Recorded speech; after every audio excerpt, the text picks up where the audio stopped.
everybody, and welcome to Collider Movie Talk for movie fans. I'm your host, Ashley Mova, and this is the daily show. We give you all of the latest news from the world of movies, plus some insight into what it all means. Joining us as always is John Campea. Well, greetings and salutations, everybody. Welcome to the best damn movie-related show on the planet Earth, coming to you from right here at the Collider Video Studios here in Burbank, California, and we are so glad you decided to make us part of your day. Also here, Kristian Harloff. It's very nice to see everybody. Haven't seen you in a while, but it's nice to see you. You can't see me. It doesn't matter. Also here, Josh Macuga. Hey, this is my first time. I'm really psyched. I'm pumped. Who is this person? Shut up. Now, this is not your first time at this table. You actually last night, First time on Movie Talk. but last night you sat at this table. I did. As one of the hosts of our brand new Arrow recap show. It was a blast. Which airs, if you're wondering, wait a minute, where was that? It airs next week. Next Wednesday, yep. Next Wednesday night, and you guys were awesome last night. Thanks, so man. Well done. I'm just pumped for season 4, and really the chemistry. I mean, we never worked before, and the chemistry on the table for the Arrow recap show was just fantastic. It just proves to me that one thing, you're not getting enough sleep because you're letting anyone in here now. Pretty much. Stop dogging me, man. All right, listen, as happens sometimes after we write the show notes, some other item in the world of movie news drops. And this, literally just came out, and I'll be honest with you, I'm still not quite sure what to make of this.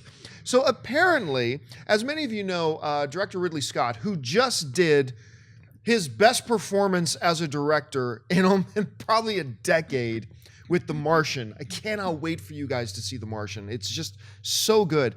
It's the first Ridley Scott movie I've liked in a long, long time, man. But great return to form. As a lot of you know, he is also working on getting Prometheus 2 up and running. Now, what is interesting about this little piece of news that just dropped is that Ridley Scott, for a while now, has been insistent, no aliens. And he said, there's no, what does he call them, xenomorphs? Yeah. There's no xenomorphs in this movie, no references to xenomorphs. Maybe, and then he said when he was talking about maybe doing Prometheus 3, 4, and 5, he said maybe in a later movie, maybe, but no aliens, trying to separate himself from the aliens. Then this just dropped. Ridley Scott officially announces that the title for Prometheus 2 is Alien: Paradise Lost. Yeah. So explain this to me. I was talking to Dennis about this off camera, and I think Dennis actually nailed it as where I think a lot of people were confused last time, like the casual fans, Very much. to know that it was not, wouldn't know it was Alien. I mean, there are ties to it, and he's gone on to say it's not a prequel. That whole big dilemma of, is it a prequel, is it not? But it has to do with the Alien universe. It was confusing. So, and like you were mentioning with The Martian, this movie, The Martian, is incredible, and I echo John's sentiments here. Go and see that movie. Well, you and I were buzzing when we came out of theater. Oh, what a great movie. Did you like it? Yeah, did you like it? It's a great movie, and I think that you capitalize off of that because we say it on this show all the time. This town, this business is what have you done for me lately? Mm-hmm. He is now, he's gotten away from the counselor for now. He's gotten away from Exodus. He is now riding the high of The Martian. So why not promote your brand? And the brand is Alien. So put it in the title. Now, it's probably just meetings. It's probably meetings that they had, and then maybe he was trying to do like a ruse to where it's not going to be Alien, and then when he gives it to you, it clearly was. But just give us the title. It's fine. Now, Paradise Lost, it's kind of like, well, duh. Of course, it's an Alien movie. But yeah, so it makes sense to why they're promoting it now. Josh, how does this hit you? I mean, first of all, naming it Paradise Lost, how many other things can we call Paradise Lost? There's that documentary about the kids in Arkansas, and then, but it's sort of like what they try to do with Die Hard or any of these movies where they're like, we're going to throw Die Hard on there to get people in the theaters, because Prometheus, I mean, at least for me, wasn't that well received. It wasn't that well received by audiences because nobody really knew that it was an Alien prequel. If my mom and dad went to see it, they would have no idea that it was an Alien prequel, even if they were saying it wasn't. Now that it says Alien, they're capitalizing on what they want in that franchise. To me, I don't think the title is that great, but it's smart to put Alien in front of it. Absolutely. Yeah, I remember when Prometheus first came out, and I remember we were talking about this long before we saw it. Like, those of us and those of you who read all the movie news websites and watch shows like this, you knew that this Prometheus movie that was coming out was, in fact, a de facto prequel to the Alien series. But to the average film fan out there was no hint of that. So the first trailers came out, and it was just weird title, Prometheus, and a lot of people didn't understand what it was they were seeing. And it's like they clued into that finally about 2 or 3 weeks before the movie came out, and then they started dropping some Alien references to maybe show a connection. And I always felt like that was a marketing opportunity lost. It does make sense if you recognize that that was a mistake in your marketing, the first one, to title this one, just put Alien in the title. Right. It just confuses me a little because Ridley Scott was so insistent that he wanted to separate this one from Alien. But I think that goes back to my point before, where I think that maybe he's trying to do that surprise thing, because that last movie is clearly leading up to, regardless of what you thought about it, it's leading up to an alien encounter. It is. I mean, where I always thought it was just they were going to go to the engineer's homeworld. I mean, maybe, but I just think the way that it's been set up and all the talk, it would be silly not to tie it in. So, I agree with you. Yeah. But how many chances are they going to give Prometheus to tie it in? Like, oh, this one's not going to be, but it bombs again. Well, the next one's got to be. So because I think Prometheus was the standalone, though. To where this was clearly a sequel to that. But I would hope that it all ties into the franchise. Alien and Aliens. Yeah. All right, what's our first official story of the day? With the new movie Creed hitting theaters on November 25th, MGM and Warner Brothers have just released a new TV spot and official poster for the film. Adonis Johnson, played by Michael B. Jordan, never knew his famous father, world heavyweight champion Apollo Creed, who died before he was born. Still, there's no denying that boxing is in his blood, so Adonis heads to Philadelphia, the site of Apollo Creed's legendary match with a tough upstart named Rocky Balboa. Once in the city of brotherly love, Adonis tracks Rocky, played by Sylvester Stallone, down and asks him to be his trainer. Despite his insistence that he is out of the fight game for good, Rocky sees in Adonis the strength and determination he had known in Apollo, the fierce rival who became his closest friend. Agreeing to take him on, Rocky trains the young fighter even as the former champ is battling an opponent more deadly than any he faced in the ring. Kristian, what do you think of the poster and new TV spot for Creed? Star Wars right here. Revenant and Creed right here. Those are my really this movie is more and more becoming more anticipated in this TV spot and this poster. The poster is exactly what Ashley just described. You see, this is the better version of Rocky V. As where you're not going to have Tommy Gunn and Duke, not the good Duke, the George Washington Duke is not going to be present this time. And this trailer, what I thought very similar to what we were just talking about here with Alien, is that this trailer, this TV spot, is for those who are not aware of this movie.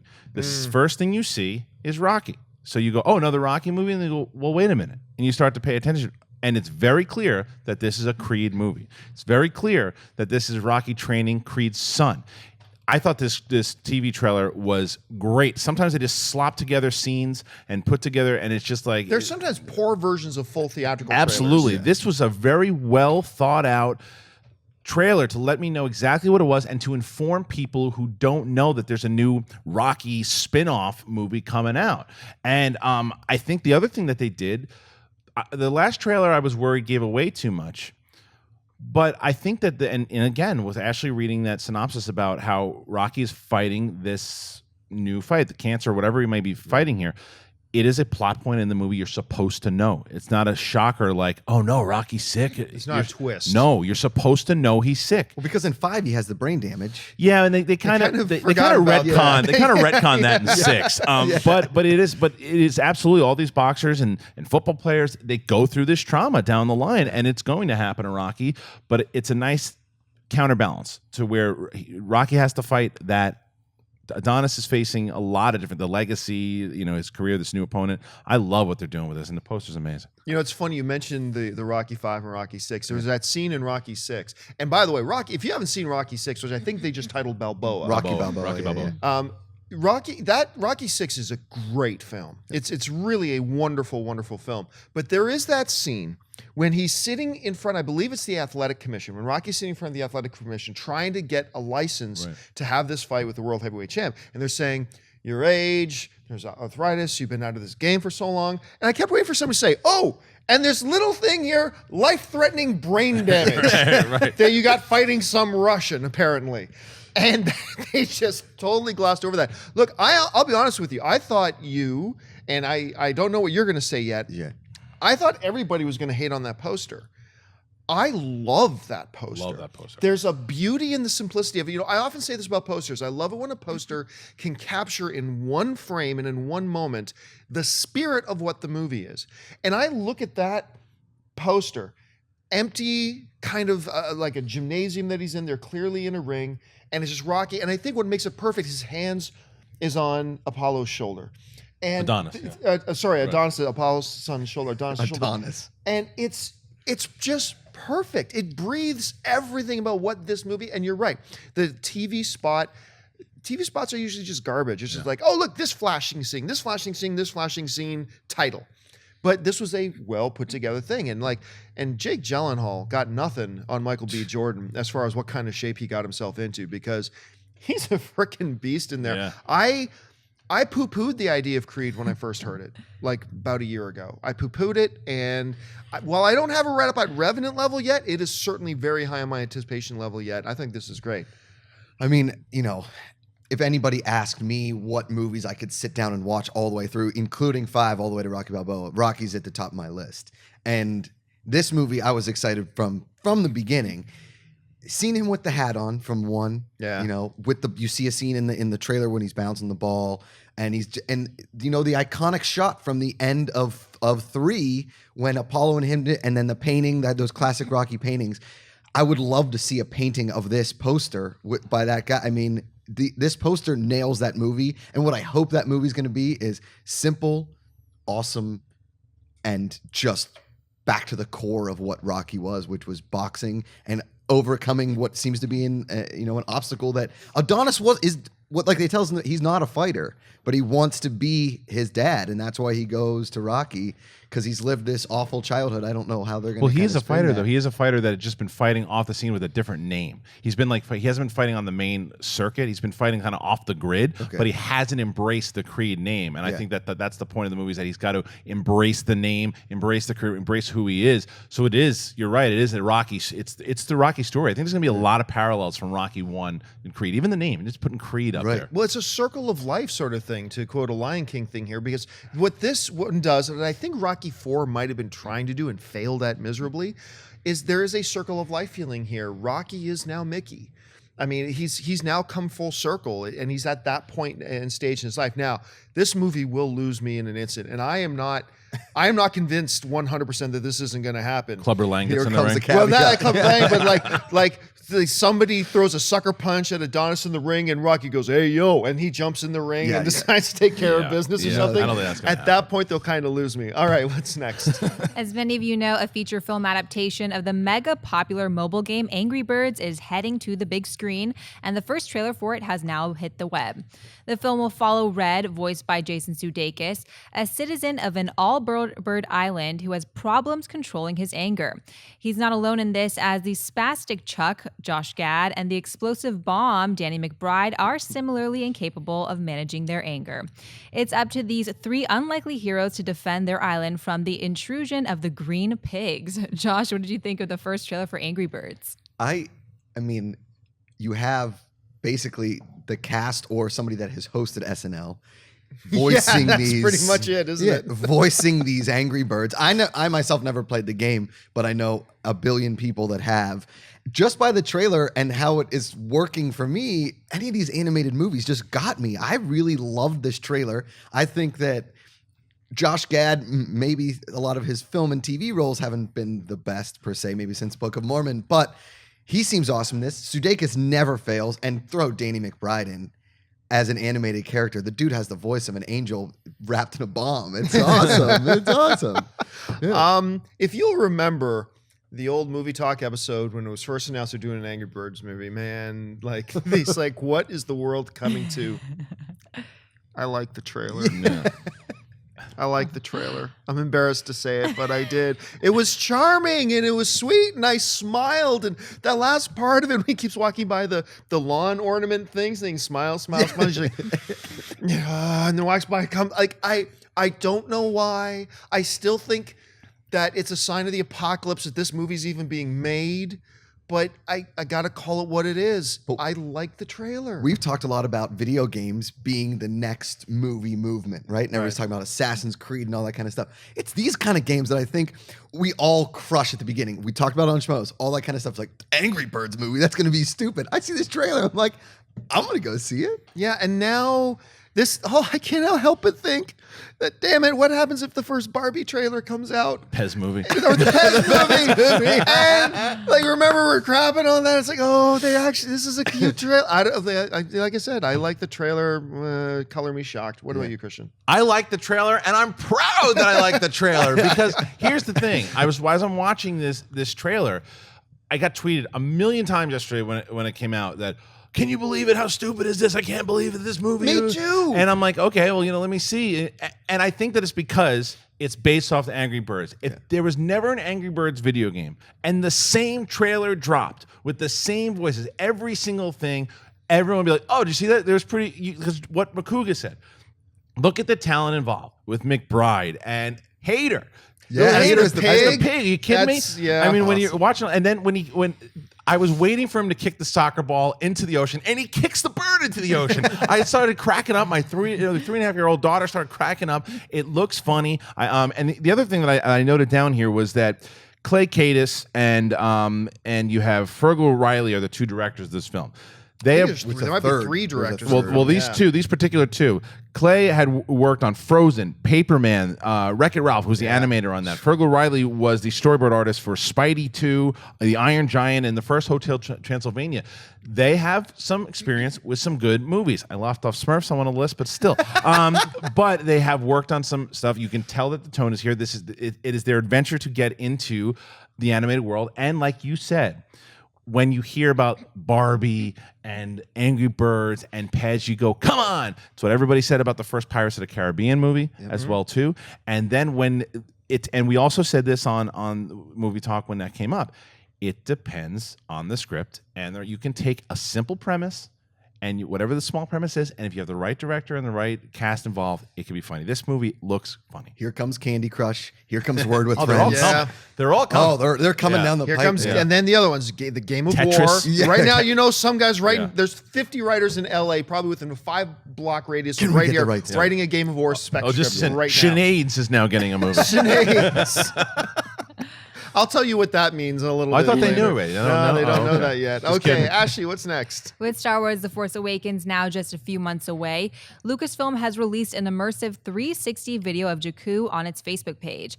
The video allows you to look around all directions as you speed past the crashed Star Destroyer featured in the Force Awakens trailer. Kristian, is the new video an effective piece of marketing for the new film? Absolutely. And it's specifically great for fans that are looking forward to Star Wars, that they play it, they hear the Jakku. You could kind of, that's what I did. I mean, you guys know I'm a hardcore fan. I heard you could see a little bit more. Really? I am. I didn't know you know this about me, Macuga, but You're into Star Wars? I like it a little bit. Intern, a little bit. So I'm on the speeder and I find myself going back to look all around the planet. Who's next to me? Was that a Wookiee? Look to the left. I'm looking at the Star Destroyer, just trying to figure out like clues. So it's fun because you start and with social media, it starts getting out there. But the question is it an effective marketing tool to people who don't really know anything about Star Wars, are casual fans?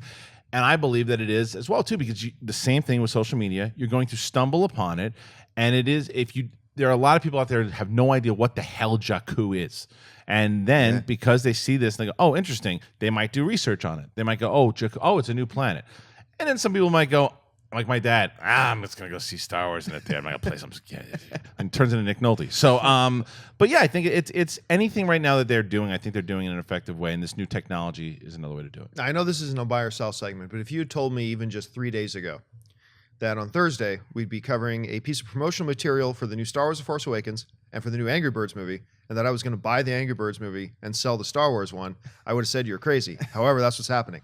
I didn't like it. I thought honestly, I was excited when I heard about it. I'm like, what? There's this what? And I went and it was nothing. I mean, it's a very interesting piece of technology. And I think the things you might be able to do in the future with technology like that for immersive marketing could be very, very interesting. But I'll be honest with you, I sat down, I filled with it for about 5 minutes, and it's like, okay, I'm just looking around at some stuff, nothing earth-shattering here, nothing really I haven't seen in the trailer per se. So I was just so I'm not moved by it personally. What about you, Josh? I mean, I think I'm somewhere in between you guys. I love to see anything Star Wars. but it just felt like kind of a boring first-person shooter that was a little short. There's obviously the graphics are fantastic, but I mean, you could go back to that original PlayStation game of the pod race, and it's sort of in the same thing. I don't want to insult anything about Star Wars Force Awakens, and I have a personal interest in the video game, but it's just something about it was just average. I didn't think that they're doing anything life-changing with it, because every time something Star Wars with this Force Awakens drops up, the internet explodes, everybody's head explodes. You see people like stormtroopers running in the streets and shooting off their lasers. This was just seemed like a little bit of a Facebook ploy. I mean, I would much rather go play Angry Birds than go through this again. You bastards. I have to disagree with that, because the other reason, what it does, like you mentioned, it's a cool piece of technology. This piece of technology was more or less debuted with Jakku, showing people who had never seen or heard this before. Now that ties into the first time you ever saw it or heard it through The Force Awakens, through this planet. I think that it's more than just a first shooter. I really do, because I think you're not getting many details about the story. It's just more of going, remember, it's coming out soon. And then this is another fun way to do it. The same way they do with coloring books. It's just, I think I would have had more fun with the coloring book. The hell with you guys. Well, I also think too is when I got to the page, they were like, you have to download this new program. I'm like, ugh. Well, that was annoying. Yes. Okay. All right, what's next? A brand new poster for the upcoming Disney animation film Zootopia has just hit the web. The modern mammal metropolis of Zootopia is a city like no other, comprised of habitat neighborhoods like ritzy Sahara Square and frigid Tundra Town. But when optimistic officer Judy Hopps arrives, she discovers that being the first bunny on a police force of big, tough animals isn't so easy. Determined to prove herself, she jumps at the opportunity to crack a case, even if it means partnering with a fast-talking scam artist Fox, Nick Wilde, voiced by Jason Bateman, to solve the mystery. Zootopia is directed by Byron Howard, Tangled Bolt, and Rich Moore, Wreck-It Ralph, The Simpsons, and co-directed by Jared Bush, Penn Zero, Part-Time Hero. Zootopia opens in theaters on March 4, 2016. John, is this a good poster for Zootopia?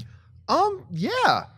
I mean, look, I haven't been really, my head hasn't been blown away by anything I've heard from Zootopia so far. Although I was not at D23 that first night. I got to D23 for the Star Wars stuff. But I remember you and Mark were there for the animation part of D23, which was the night before. And I remember both you guys said the Zootopia stuff looked pretty good. So I'm keeping that in my head as well. I'm just saying what I have personally seen so far, I haven't really been moved by, but it's a very creative poster. I think it's a very cute poster. It kind of lays out for you this world that you're about to get. I think the walk sign is actually very cute and stuff like that. I think just from a composition point of view, I think I'd like to see the title a little more dominant in the poster, but other than that, I think it's cute. It's not a great poster, but I like it, so it's fine with me. I think it does the job perfectly. Going back to what we just said with Creed, is that, and I think it's because I did see the D23 stuff, because I see those two animals on the bottom there. I know who they are. I know the characters. Yeah. I know the story. As where some people who might not. I don't know if you know it at all. So just looking at it, it does set up the world, but it sets it up a little bit more for me, because I know what they're about to venture into. I wasn't thrilled about this movie when I just saw a very teaser trailer in the theater, and it was just you didn't know what it was. But when they set it up and they showed the scenes and the Fox voiced by Jason Bateman, this is going to be a very funny, heartwarming story, and it's an adventure, and this sets it up. So it's a buy, even though we're not doing that right now. Josh, I mean. The poster looks a lot like a highlights magazine. It's like, what's different? Like there's the Freedom Tower as a horn, and but I think that's kind of funny and very creative, and I like that. My passion for buddy cop movies is through the roof. Bad Boys 2, Lethal Weapon, Rush Hour. If this is anything like that with a little bit more of obviously it can't be any of those, but if it's more tone and pointed towards, it's gotta be rated R. Younger, it's gotta be rated R. Of course. NC-17. Yeah. What's that fox doing to that rabbit? Jesus! Oh man, they're doing it like rabbits. Hey. Dice made his first appearance on the show this morning. Then sure, I'm into it. I think that anything buddy cop, I will buy, and the way this kind of looks, it'll be a lot of fun. What the hell, All right, folks, well, listen, it's Thursday, which means it's time for us to talk about what's opening this week, brought to you by our friends at AMC Theaters. Now, if you remember, on Tuesday, we talked about one of the films opening wide, which is the new Robert De Niro and Hathaway film, The Intern. But there's two other films opening wide this week, so Ashley, tell us about them. First up is The Green Inferno. In The Green Inferno, a group of college students take their humanitarian protest from New York to the Amazon jungle, only to be taken prisoner by the indigenous tribe they came to save. The Green Inferno marks Eli Roth's return to directing for the big screen for the first time since his Hostel franchise, and tells the story of what happens when slacktivism, the well-meaning social media response to global catastrophes, turns into terror in the depths of the Amazon rainforest. Next is the animated sequel, Hotel Transylvania 2. Now that Dracula, Adam Sandler, has opened the Hotel Transylvania's doors to humans, things are changing for the better. However, Drac is secretly worried that his half-human grandson, Dennis, isn't showing his vampire side. So, while Mavis and Johnny are away, Drac enlists his friends to help him put the boy through a monster-in-training boot camp. But things get really batty when Drac's cantankerous, old-school dad, Mel Brooks, pays an unexpected visit. John, are you looking forward to either of these new films? As a matter of fact, and shockingly enough, I'm actually looking forward to both of them. I've been looking forward to Green Inferno for a long time. Remember, this film was supposed to come out last year. And then it found a house at the perfect place at Blumhouse. And so that's coming out now. I'm looking for it. We talked about that one promotional clip from the movie that they put out where it's just the guy getting his eye gouged out. And it's like, that's not the right clip to put out because it doesn't get you away from that image that Eli Roth started to develop, that he's just torture porn. And I think this movie is going to be more than that. So at least I'm hoping it is. So I am looking forward to seeing that. And I did not hate the original Hotel Transylvania. I think more people liked it than I think surprised a lot of people. And I didn't hate it. But I certainly wasn't looking forward to Hotel Transylvania 2. But I had to admit, when that trailer came out, the first full trailer for it, I was smiling and grinning through most of it. And when Mel Brooks comes into it, it's like, okay, I was already kind of leaning towards liking this trailer, and now you kind of got me. So I actually find myself kind of looking forward to going to seeing it when it comes out. Anyway, Josh, what about you? You looking forward to either one of these? Well, Blumhouse just released The Visit, and I feel like I might have been in the minority of people that actually enjoyed it, but I get scared by just about anything. I really... Since the third grade, they've been telling us, the rainforest. Don't go to the rainforest. Don't do it. Because this is the kind of stuff that happens. For me, and I said it off camera, this is Adam Sandler at his best when he's an animated character doing the voices. We've created a little ginger kid that, if it's successful, a Halloween costume for days. And by the way, a lot of people didn't know this. They actually did model that kid after Dennis Zen. Yeah. It's crazy. One of the lines, especially the hair. One of the lines was, "Damn it, Dennis," but they cut it. Yeah, they couldn't put it in the trailer. No. But I think I won't see Green Inferno until it's on DVD or on You'll never TV. see it. I don't do well with horror. I'm not that good. Unless I'm forced to go see it, no thank you. I'm good. I won't even go in the woods. But Hotel Transylvania does look a lot of fun. I have seen Hotel Transylvania 2. I just cannot talk about it yet because there's still an embargo on it. Then I will say that's not necessarily a bad thing for this one. I know even though it's coming out on Friday, that's all I can say. That's not a bad thing. I don't know why the embargo is, but whatever. As far as anticipating it, I was going into the first Hotel Transylvania with Adam Sandler fatigue, like everybody else has. Like, no matter what he does, and again, he's one of the nicer guys in Hollywood. Everyone raves about him. I've actually met the man. He's a super nice guy, but his movies have been garbage. But Hotel Transylvania 1 surprised me because it did have that good mix of what a great animation film can do. It's not I don't use the word great, but a good animation film can play to the kids and can play to the adults, to where the jokes will go over the kids' heads and it's okay, that one was for me. And I believe that this one's going to do a lot of the same. It might have a lot of the same beats. We'll see. But I still think it's going to have a nice family feel. I don't care about Green Inferno. Now, I'm just not a huge Eli Roth fan. I know that he has a big audience, and I know that a lot of people are super excited. I know that you're one of those people. John Schnepp's one of those people, and I'm glad. And I'm glad that it found the home, because it's always a shame when a filmmaker puts their heart and soul into a movie, and it wasn't because they couldn't. They just it was. They were Well, worried it got caught in about all the drama of relativity politics. media. It was all politics, and the company was going bankrupt, and there's so much drama going on. All of that over stuff, there. and then the film was the one that's going to sacrifice. I don't like to see that happen, especially when the filmmaker really believes in it. This wasn't a Fantastic Four situation. Like Eli Roth wants this movie to come out. So I hope people love it. All right, folks, we've reached that part of the show now for Mailbag. Listen, if you've got a topic or a question you'd like us to address on the show, you can just email us anytime at collidervideo@gmail.com.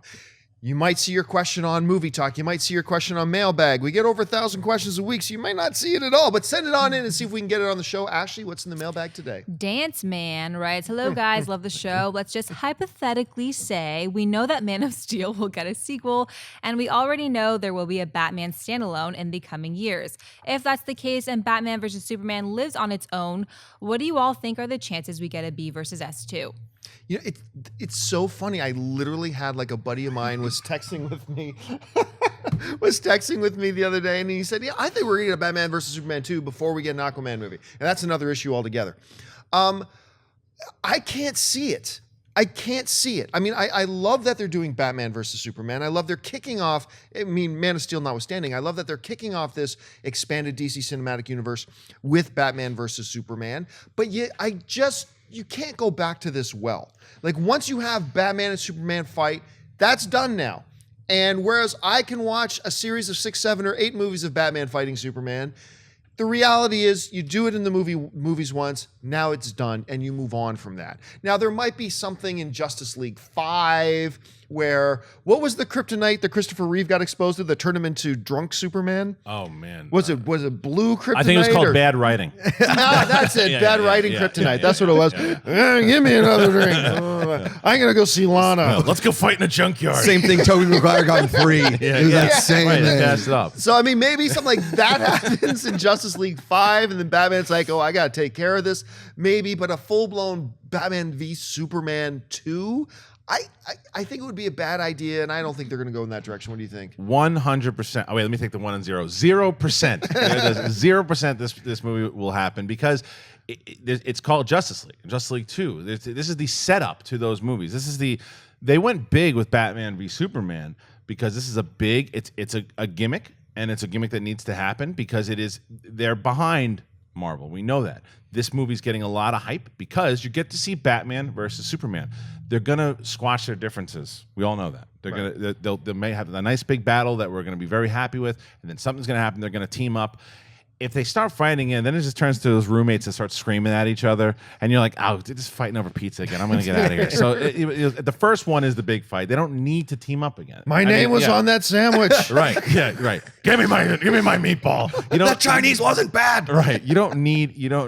Right. You looking at Lois again? You don't need to have them fight again, not team up. But we're fine with it. Josh, are we going to see a Batman versus Superman 2? Okay, here's what I think is that it's going to be the title of the movie is going to be Batman v Superman 2, a colon there, Buddies in Arms or something like that. Right. Where they're going to take that title because this is going to destroy in the box office. We know it's going to be huge. That they're going to fight in this one, but then they're going to have to team up, and it might be outside of Justice League or something like that. But using that, like playing off that name of Batman v Superman, where there probably will be some sort of breakdown in the relationship they fight, and then they fight against to bring back something. But I think there will be a Batman v Superman 2. What it will be like, and if it will be that giant fight again. The boys are back in town. Exactly. It's like 3 men and a baby, right? All right, what's next? Daniel Robert Levson writes, if Paramount got their hands on James Bond, could you ever see a possible team up between MI6 and IMF? Well, now the reason that question, for those who may not know, so Sony, their rights to Bond are expiring. I mean, this is it. This is their last Bond movie, maybe. It's kind of like LeBron James, his contract is up with his team, but he could re-sign with that team. Bless you. Sony could get Bond back. I mean, they're as much in the running as any other studio. But Paramount is certainly a viable option. Universal's got their eyes on him and all that kind of stuff. So let's say he ends up, Paramount ends up winning the James Bond sweepstakes and they get the Bond character. Could we see Paramount then integrate them in creating a shared universe? I'm going to say, who knows what the people at Paramount are going to do. It would be stupid, though. I think it would be a totally wrong idea. James Bond is not somebody who plays, as a franchise, is not something that plays in a sandbox with 8 other kids. James Bond is James Bond. And you don't dilute James Bond. Now, that's not an insult to the Mission Impossible franchise. It's not an insult to the Bourne franchise. It's not an insult to any of it. But James Bond is best when it's James Bond. Leave him be. Things have been going great for the Bond franchise. And things have been going great for the Mission Impossible franchise. And things have been going great for everything else. So just leave it alone. I think it would be a tremendous mistake. Josh, you're head of Paramount. You get Bond into your family. Yeah. Do you mix them with other super spy franchises? I'm such a traditionalist when it comes to Bond. It takes me back when I was a kid and watched with my dad. I wouldn't hate it, but I wouldn't love it. Maybe something like where Bond, it's just mentioned where he's like, who's this Ethan Hunt guy? Get him out of here. And that's it. I wouldn't want to see a crossover in the sense of who can out-action one another? Who's the better spy? Obviously, Bond is the better spy. I know I'll probably get some hate for that. I wouldn't want to see it. I think if it was done well, it would be cool, but I don't personally. And if I'm the head of Paramount, I say, let's keep them separate. Let's make our $1 billion off each and keep them a separate franchise. It's not a superhero world. There isn't that need to create parallel universes. Right. It almost sounds to me like the Mission Impossible with Bourne and Bond. This sounds like it would be a really great 15-minute YouTube video. Yeah. But feature film, I'm not sure. What do you think? Well, if they're gonna do it, the first stunt that they should have Ethan Hunt do then is that he jumps right over a shark. That's what they have him do. In a refrigerator. In a refrigerator, because there's no reason to do this. Going off of your point, I agree with all your points, but the same thing, you say James Bond works well with James Bond. Ethan Hunt works well with Ethan Hunt. Yeah. And he has his team, but That's their thing. And Bond has his team too. He's got Q and he's got every. But who's got better toys, me or Ethan right? Hunt? And I don't want to see it. It would turn into the same thing. Bond versus Hunt in the beginning, then they team up and it'd be the same thing. Would it be fun to watch? Same thing Macuga said. Yes, it'd be fun because you want to go. It's the Freddy versus Jason thing. It's what gets you into the theater. And then let's say Universal gets them. Then is the story going to be that they're going to pair up Bourne with with Bond? It's so. I don't want to see that. I like them all standing alone by themselves. I don't think the world's really mixed, even though they're spies. All right, what's next? Last question of the day comes from Christian Ramirez, and they write, "Hey guys, I'm a big fan from NYC and watch you guys every day. Last week you guys talked about how the Tropic Thunder movie saved Tom Cruise's career, and I agree. My question is, do you guys know if there was ever any talk about a Les Grossman movie? I think he was the best part of the movie and would love to see a movie based on him. Do you think we will ever see a Les Grossman movie, or do you think it's too late? Thanks, and keep bringing the filthy." It's too late, and damn it, I wanted one.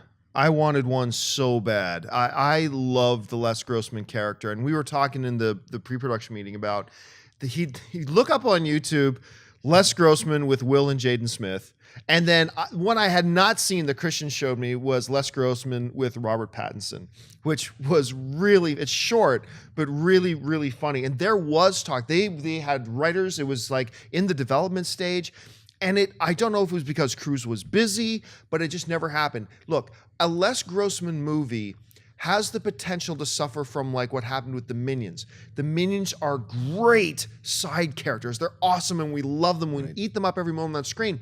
But suddenly when you make them the main things of the movie, that didn't quite work. Rob Schneider is a great comedic sidekick, peppered character, especially in the late 80s, early 90s. As soon as they started giving him his own features, it's no! And I do acknowledge that I think with Les Grossman, you had that same danger that, hey, he's great in moments, but could he carry a movie? But I was willing as an audience member to take that risk. I think this is a fabulous character, saved Tom Cruise's career, totally rejuvenated it. I wanted it. Sadly, I do probably think it's too late for it to ever happen at this point. But who knows? Stranger things have happened. Christian, what do you think? Well, to address the first point, as far as it being too late, Zoolander 2 will disagree with you. Good point. And I can't wait for that. Right now, and I don't want to see that, but I understand. But I understand why everyone else wants to see that movie. I love Zoolander. So, and it's still there. Now, the other point, as far as the Minions, because I was going to make the same point, is that there are certain movies that sometimes the side characters don't work. The other side characters aren't Tom Cruise. True. Yeah. Now, Tom Cruise is a guy that because I say the same thing. I'm like, I don't know if I can watch a Joel Silver movie, Les Grossman movie, for an hour and 45 minutes, now or 2 hours. But then I go, if there's one guy that could make me care for an hour and 45 minutes to 2 hours of comedy as this maniac, it's Tom Cruise. And they could piece some people around him. I would like to see this movie. And it's funny because when I saw the notes this morning, I'm like, nah, I don't want to see it, side character. And then I started thinking about it. Tom Cruise could make it work. So I hope it happens. Josh, what about you? Well, I think a lot of people thought the same thing about the MacGruber movie and about when it was announced. And I love MacGruber. There's certain things that work. When they would do an hour-long Office on TV, it just didn't work. It was just a little too long. I think I'm somewhere in your camp where if it's a Judd Apatow movie and it's 2 hours and 10 minutes of Les Grossman, no. But if it's a solid 90-minute movie where he's trying to get a movie made or he's just crushing it and he has some awesome ancillary side characters, fantastic. I'm all on board for Les Grossman movie. And to disagree, I think it's just the perfect amount of time. Let's reinvigorate some Tropic Thunder love because that movie was incredible. And we haven't really seen a great comedy like that. I mean, there's been some flare-ups, but still people quote and talk about Tropic Thunder. That was an awesome movie. Oh, and so he good. crushed it. Yeah. To let Tom Cruise go nuts, let him improv, team him with some amazing comedic actors, actresses.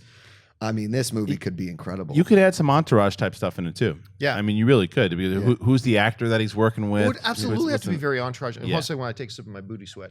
Nice. Yeah, but you know what? You've changed my mind. You're right. I mean, and remember that MTV, the music video awards, I think it was about a year after Tropic Thunder came out, and Tom Cruise came out as Les Grossman. That's the same thing. Was from it the with Robert Pattinson. Beyonce? But I don't know if when he came out on stage. When he actually came out on stage and I did the dance number. I might have been Beyonce. Correct me if I'm wrong, but he was doing his dance and everything to the ludicrous song. And Yeah. it was just solid. I loved. And for a guy with arm hair, come on, Lex. Yeah, it's good. So good.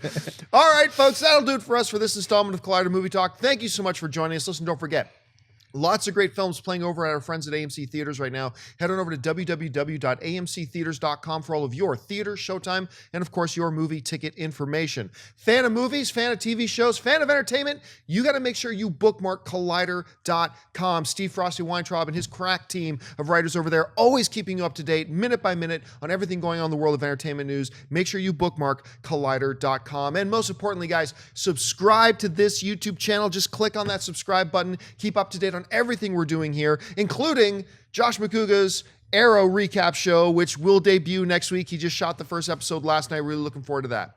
I want to thank the guys sitting at the table with me. First of all, sitting over here on my left, our special guest, Mr. Josh Macuga. Josh, where can people find you online? On Twitter at Josh Macuga, my YouTube channel, Between the Sheets TV.